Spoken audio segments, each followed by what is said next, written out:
नमस्कार मंडळी, आपलं स्वागत आहे पर्यटन व संस्कृतीमय या विशेष कार्यक्रमात. आज आपण बोलणार आहोत भारतीय संस्कृतीतील अत्यंत पवित्र आणि सुंदर असा महिना म्हणजे श्रावण महिना. श्रावण महिना म्हणजे निसर्गाचा उत्सव.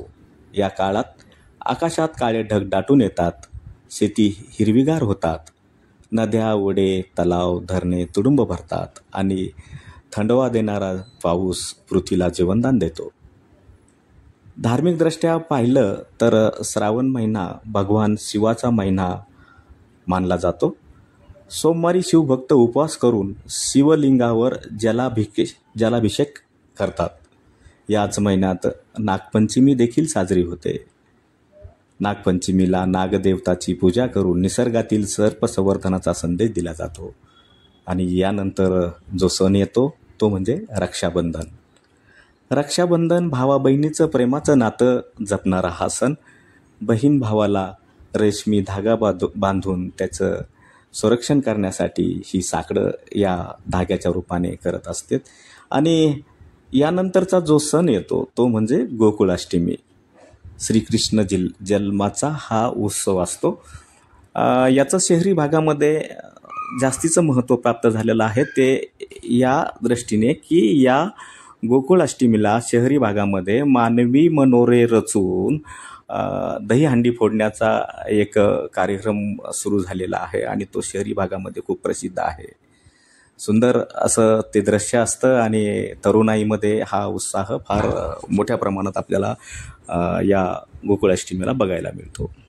आणि याच दरम्यान जो आपला पुढील सण येतो तो म्हणजे राष्ट्रीय सण 15 ऑगस्ट.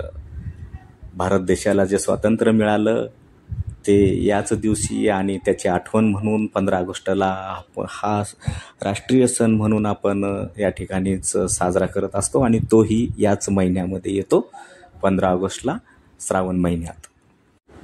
नंतर या महिन्यात या पुढचा सण येतो बैलपोळा. शेतकरी आपल्या बैलाचं पूजन करतात. वर्षभर शेतकऱ्यांसाठी राबणाऱ्या बैलाला या दिवशी विशेष महत्त्व प्राप्त होतं आणि बैलांसाठी हा बैलपोळा सण साजरा केला जातो. यावेळी बैलांना आंघोळ घालून, त्याला सजवून, त्याला बाशिंग बांधून, त्याची वाजत गाजत मिरवणूक काढून, त्याला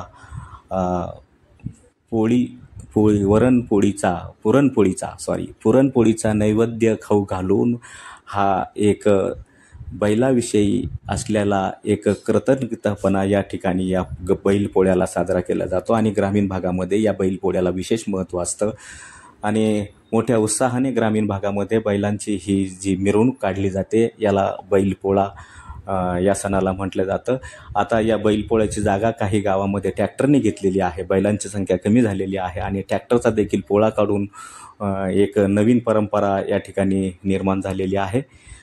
तर हा बैलपोळा संपल्यानंतर पुढे आपला सण येतो तो म्हणजे मंगळागौरी. महिलांसाठी हा विशेष सण मंगळागौरी. आणि या मंगळागौरीनंतर जो सण येतो तो म्हणजे आपल्या सगळ्यात महत्त्वाचा सण तो आहे गणेश उत्सव सुरू होतो यानंतर. तर हे श्रावण सणाचं विशेष आहे. श्रावण म्हणजे व्रत उपवासाचा महिना.